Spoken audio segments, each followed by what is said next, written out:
ಆರಣ್ಯಕಗಳು ವೇದ ಸಾಹಿತ್ಯದ ಅತ್ಯಂತ ಆಳವಾದ ತಾತ್ವಿಕ ಹಾಗೂ ಧ್ಯಾನಮಯ ಭಾಗಗಳಲ್ಲಿ ಒಂದಾಗಿವೆ.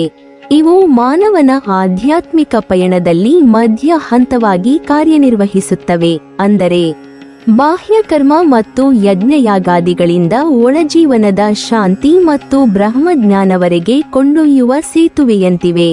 ವೇದದ 3 ಮುಖ್ಯ ವಿಭಾಗಗಳಲ್ಲಿ ಕರ್ಮಕಾಂಡ, ಉಪಾಸನಾಕಾಂಡ ಮತ್ತು ಜ್ಞಾನಕಾಂಡಗಳಲ್ಲಿ ಆರಣ್ಯಕಗಳು ಉಪಾಸನಾಕಾಂಡದ ಅಂತರಂಗ ಭಾಗವಾಗಿದ್ದು, ಮನುಷ್ಯನ ಚಿತ್ತವನ್ನು ಬಾಹ್ಯಾಚರಣೆಗಳಿಂದ ಒಳಮನನದತ್ತ ಕರೆದೊಯ್ಯುವ ಮಹತ್ತರ ಕಾರ್ಯವನ್ನು ಮಾಡುತ್ತವೆ. ಆರಣ್ಯಕ ಎಂಬ ಪದದ ಮೂಲವೇ ಅರಣ್ಯ, ಅಂದರೆ ಕಾಡು. ಅರಣ್ಯದಲ್ಲಿ ವಾಸಿಸುವವರು ಅನುಸರಿಸುವ ಅರಣ್ಯವಾಸಿಗಳ ಜೀವನ ಶೈಲಿಗೆ ಮಾರ್ಗದರ್ಶನ ನೀಡುವ ಗ್ರಂಥಗಳು ಎಂಬ ಅರ್ಥದಿಂದಲೇ ಈ ಭಾಗಕ್ಕೆ ಆರಣ್ಯಕ ಎಂಬ ಹೆಸರು ಬಂದಿದೆ. ವೇದಕಾಲದ ಸಾಮಾಜಿಕ ವ್ಯವಸ್ಥೆಯಲ್ಲಿ ಮನುಷ್ಯನು ತನ್ನ ಜೀವನವನ್ನು 4 ಆಶ್ರಮಗಳಾಗಿ ಬ್ರಹ್ಮಚರ್ಯ, ಗಾರ್ಹಸ್ಥ್ಯ, ವಾನಪ್ರಸ್ಥ ಮತ್ತು ಸಂನ್ಯಾಸ ಎಂದು ವಿಭಜಿಸಿಕೊಂಡು ಕ್ರಮಬದ್ಧವಾಗಿ ಜೀವನಯಾನವನ್ನು ನಡೆಸುತ್ತಿದ್ದನು. ಈ ಪೈಕಿ ವಾನಪ್ರಸ್ಥಾಶ್ರಮ ಅಂದರೆ ಅರಣ್ಯವಾಸ ಹಂತ ಅತ್ಯಂತ ಮಹತ್ತರವಾದ ತಿರುಗುಬಾಣವಾಗಿತ್ತು. ಗೃಹಸ್ಥಾಶ್ರಮದ ಕರ್ತವ್ಯಗಳನ್ನು ಪೂರ್ಣಗೊಳಿಸಿದ ನಂತರ ಮನುಷ್ಯನು ಜಗತ್ತಿನ ಬಾಧ್ಯತೆಗಳಿಂದ ನಿವೃತ್ತನಾಗಿ ಪ್ರಕೃತಿಯ ಮಡಿಲಿನಲ್ಲಿ ಶಾಂತಿಯುತ ಜೀವನವನ್ನು ಸಾಗಿಸುತ್ತಾ ಆಧ್ಯಾತ್ಮಿಕ ಚಿಂತನೆ ಮತ್ತು ಧ್ಯಾನದಲ್ಲಿ ತೊಡಗಿಕೊಳ್ಳುತ್ತಿದ್ದನು. ಈ ಹಂತದಲ್ಲಿ ಅವನಿಗೆ ಮಾರ್ಗದರ್ಶಕವಾಗಿದ್ದವು ಆರಣ್ಯಕಗಳು. ಆರಣ್ಯಕಗಳು ಯಜ್ಞಯಾಗಾದಿಗಳ ಬಾಹ್ಯಾರ್ಥವನ್ನು ಬಿಟ್ಟು ಅವುಗಳ ಆಂತರಿಕ ಅಥವಾ ಧ್ಯಾನಾರ್ಥವನ್ನು ವಿಶ್ಲೇಷಿಸುತ್ತವೆ. ವೇದದ ಕರ್ಮಕಾಂಡವು ಹೊರಗಿನ ಆಚರಣೆಗಳನ್ನೇ ಮುಖ್ಯವಾಗಿ ನೋಡಿದರೆ, ಆರಣ್ಯಕಗಳು ಅದೇ ಕರ್ಮಗಳಿಗೆ ಅಂತರಂಗದ ಅರ್ಥವನ್ನು ನೀಡುತ್ತವೆ. ಉದಾಹರಣೆಗೆ, ಅಗ್ನಿಯ ಯಜ್ಞವನ್ನು ಕೇವಲ ದಹನ ಕ್ರಿಯೆಯಾಗಿ ನೋಡದೆ ಅದು ಆತ್ಮದ ಜ್ಯೋತಿ, ಜ್ಞಾನ ಪ್ರಕಾಶದ ಪ್ರತೀಕ ಎಂದು ವ್ಯಾಖ್ಯಾನಿಸುತ್ತವೆ. ಈ ರೀತಿಯ ವ್ಯಾಖ್ಯಾನವು ಬಾಹ್ಯ ದೇವತೆಗಳ ಆರಾಧನೆಯಿಂದ ಅಂತರಂಗದ ದೈವತ್ವದ ಹುಡುಕಾಟದತ್ತ ಮನುಷ್ಯನ ಚಿಂತನೆಗೆ ದಾರಿ ತೆಗೆಯುತ್ತದೆ.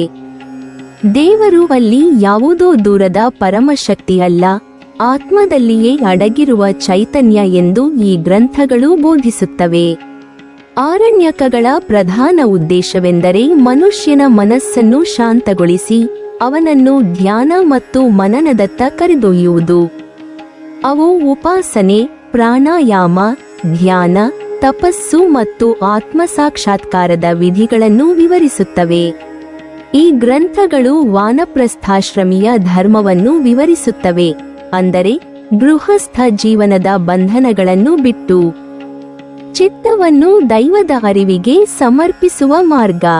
ಆರಣ್ಯಕಗಳು ಹೇಳುವಂತೆ ಈ ಹಂತದಲ್ಲಿ ಮನುಷ್ಯನು ಶಬ್ದ, ಪಾಠ, ವಿಧಿ, ಮಂತ್ರಗಳ ಶಬ್ದಾತ್ಮಕ ಭಾಗಗಳಲ್ಲಿ ಅಂಟಿಕೊಳ್ಳದೆ ಅವುಗಳ ಹಿಂದೆ ಅಡಗಿರುವ ನಿಜವಾದ ತತ್ವವನ್ನು ಅರಿಯಲು ಪ್ರಯತ್ನಿಸಬೇಕು. ಆರಣ್ಯಕಗಳ ವಿಷಯವು ಬಹಳ ಆಳವಾದ ಮತ್ತು ತಾತ್ವಿಕವಾಗಿದೆ. ಅವುಗಳಲ್ಲಿ ಧ್ಯಾನೋಪಾಸನೆಯ ಸಾಂಕೇತಿಕ ವಿವರಣೆಗಳು, ತತ್ವಚಿಂತನೆಗಳು ಹಾಗೂ ಪ್ರಪಂಚದ ಹಿಂದಿನ ಶಾಶ್ವತ ಸತ್ಯದ ಅರಿವಿನ ಪ್ರಯತ್ನಗಳಿವೆ. ಉದಾಹರಣೆಗೆ, ಸೂರ್ಯೋಪಾಸನೆ, ಪ್ರಾಣೋಪಾಸನೆ, ಓಂಕಾರೋಪಾಸನೆ, ಬ್ರಹ್ಮೋಪಾಸನೆ ಮುಂತಾದ ವಿಷಯಗಳು ವಿಸ್ತಾರವಾಗಿ ವಿವರಿಸಲ್ಪಟ್ಟಿವೆ. ಇವುಗಳಲ್ಲಿ ಸೂರ್ಯ ದೇವತೆಯು ಕೇವಲ ಪ್ರಕಾಶದ ಮೂಲವಲ್ಲ, ಅದು ಜ್ಞಾನ ಪ್ರಕಾಶದ ಪ್ರತೀಕವಾಗಿದೆ. ಪ್ರಾಣೋಪಾಸನೆಯಲ್ಲಿ ಪ್ರಾಣವನ್ನು ಜೀವಚೈತನ್ಯದ ಕೇಂದ್ರವೆಂದು ಕಾಣಲಾಗುತ್ತದೆ. ಓಂಕಾರೋಪಾಸನೆ ಮಾನವನ ಮನಸ್ಸನ್ನು ಬ್ರಹ್ಮನ ಚೈತನ್ಯಕ್ಕೆ ಕೊಂಡೊಯ್ಯುವ ಆಧ್ಯಾತ್ಮಿಕ ಧ್ಯಾನವಾಗಿದ್ದು, ಅದರ ಉಚ್ಚಾರಣೆಯಲ್ಲಿಯೇ ಬ್ರಹ್ಮನ ಅನಂತ ಶಕ್ತಿ ಅಡಗಿದೆ ಎಂಬ ತತ್ವವನ್ನು ಈ ಗ್ರಂಥಗಳು ಬೋಧಿಸುತ್ತವೆ. ಆರಣ್ಯಕಗಳಲ್ಲಿ ಯಜ್ಞದ ಆಧ್ಯಾತ್ಮಿಕ ವ್ಯಾಖ್ಯಾನಗಳು ಅತ್ಯಂತ ಸಾರ್ಥಕವಾಗಿವೆ. ಇಲ್ಲಿ ಯಜ್ಞವನ್ನು ಕೇವಲ ದೇಹದಿಂದ ಮಾಡುವ ವಿಧಿಯೆಂದು ನೋಡುವುದಿಲ್ಲ, ಅದು ಆಂತರಿಕ ಮನನದ ಕ್ರಿಯೆ ಎಂದು ವಿವರಿಸುತ್ತಾರೆ. ಬ್ರಹ್ಮಯಜ್ಞವನ್ನು ಜ್ಞಾನಯಜ್ಞವೆಂದು, ಅಗ್ನಿಯನ್ನು ಜ್ಞಾನಾಗ್ನಿಯೆಂದು, ಹವನವನ್ನು ಧ್ಯಾನದ ರೂಪವೆಂದು ಪರಿಗಣಿಸುತ್ತಾರೆ. ಹೀಗೆ ಪ್ರತಿಯೊಂದು ಬಾಹ್ಯ ಕರ್ಮಕ್ಕೂ ಆಧ್ಯಾತ್ಮಿಕ ಅರ್ಥ ನೀಡಲಾಗುತ್ತದೆ.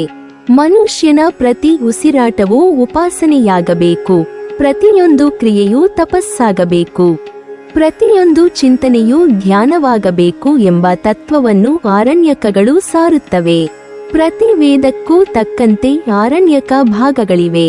ಋಗ್ವೇದಕ್ಕೆ ಐತರೇಯ ಆರಣ್ಯಕ, ಯಜುರ್ವೇದಕ್ಕೆ ತೈತ್ತಿರೀಯ ಆರಣ್ಯಕ, ಸಾಮವೇದಕ್ಕೆ ಛಾಂದೋಗ್ಯ ಆರಣ್ಯಕ ಮತ್ತು ಅಥರ್ವವೇದಕ್ಕೆ ಗೋಪಥ ಆರಣ್ಯಕ ಪ್ರಮುಖವಾಗಿವೆ.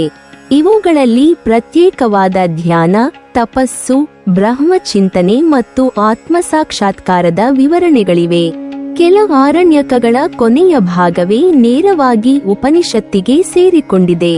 ಉದಾಹರಣೆಗೆ, ತೈತ್ತಿರೀಯ ಆರಣ್ಯಕದ ಕೊನೆಯ ಅಧ್ಯಾಯವೇ ತೈತ್ತಿರೀಯ ಉಪನಿಷತ್ತು. ಇದರಿಂದ ಆರಣ್ಯಕಗಳು ಜ್ಞಾನಕಾಂಡಕ್ಕೆ ನೇರವಾದ ಸೇತುವೆಯಾಗಿವೆ ಎಂಬುದು ಸ್ಪಷ್ಟವಾಗುತ್ತದೆ. ಆರಣ್ಯಕಗಳು ಬೌದ್ಧಿಕ ಚಿಂತನೆಯಿಂದ ಹೆಚ್ಚು ಅನುಭವಪರವಾದ ಧ್ಯಾನಪರ ಚಿಂತನೆಗೆ ಒತ್ತು ನೀಡುತ್ತವೆ.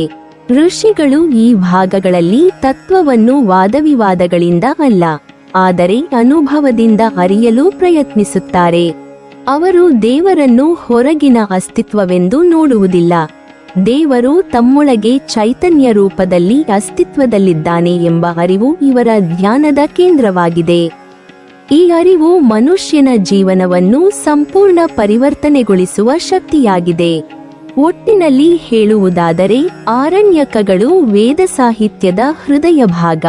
ಇವು ಬಾಹ್ಯಕರ್ಮದಿಂದ ಆಂತರಿಕ ಧ್ಯಾನದತ್ತ, ಪ್ರಾಪಂಚಿಕತೆಯಿಂದ ಪರಮಸತ್ಯದತ್ತ, ಶಬ್ದದಿಂದ ಶಾಂತಿಯತ್ತ ಕರೆದೊಯ್ಯುವ ಆಧ್ಯಾತ್ಮಿಕ ಸೇತುವೆಗಳು. ಮನುಷ್ಯನ ಮನಸ್ಸನ್ನು ಶುದ್ಧಗೊಳಿಸಿ ಆತ್ಮ ಸಾಕ್ಷಾತ್ಕಾರದ ದಾರಿಯತ್ತ ಸಾಗಿಸಲು ಮಾರ್ಗದರ್ಶನ ನೀಡುವ ದಿವ್ಯ ಗ್ರಂಥಗಳೆಂದೇ ಇವು ಪರಿಗಣಿಸಲ್ಪಟ್ಟಿವೆ. ಹೀಗಾಗಿ ಆರಣ್ಯಕಗಳನ್ನು ಆಧ್ಯಾತ್ಮಿಕ ತಪಸ್ಸಿನ ದೀಪಗಳು ಎಂದು ಕೀರ್ತಿಸಬಹುದು, ಏಕೆಂದರೆ ಅವು ಕರ್ಮದ ಕತ್ತಲೆಯಿಂದ ಜ್ಞಾನದ ಬೆಳಕಿಗೆ ಸಾಗುವ ಮಾನವ ಯಾತ್ರೆಯ ಪವಿತ್ರ ದಾರಿದೀಪಗಳಾಗಿವೆ. ನೀವಿನ್ನೂ ನಮ್ಮ ಚಾನೆಲ್ ಅನ್ನು ಸಬ್ಸ್ಕ್ರೈಬ್ ಮಾಡಿಲ್ವಾ? ಹಾಗಾದರೆ ಈ ಕೂಡಲೇ ನಮ್ಮ ಇತಿಹಾಸ ದರ್ಶನ ಚಾನೆಲ್ ಅನ್ನು ಸಬ್ಸ್ಕ್ರೈಬ್ ಮಾಡಿ ಮತ್ತು ಪಕ್ಕದಲ್ಲಿರುವ ಬೆಲ್ ಐಕಾನ್ ಅನ್ನು ಪ್ರೆಸ್ ಮಾಡಿದರೆ ನಮ್ಮ ಹೊಸ ವಿಡಿಯೋಗಳನ್ನು ನೋಡಬಹುದು.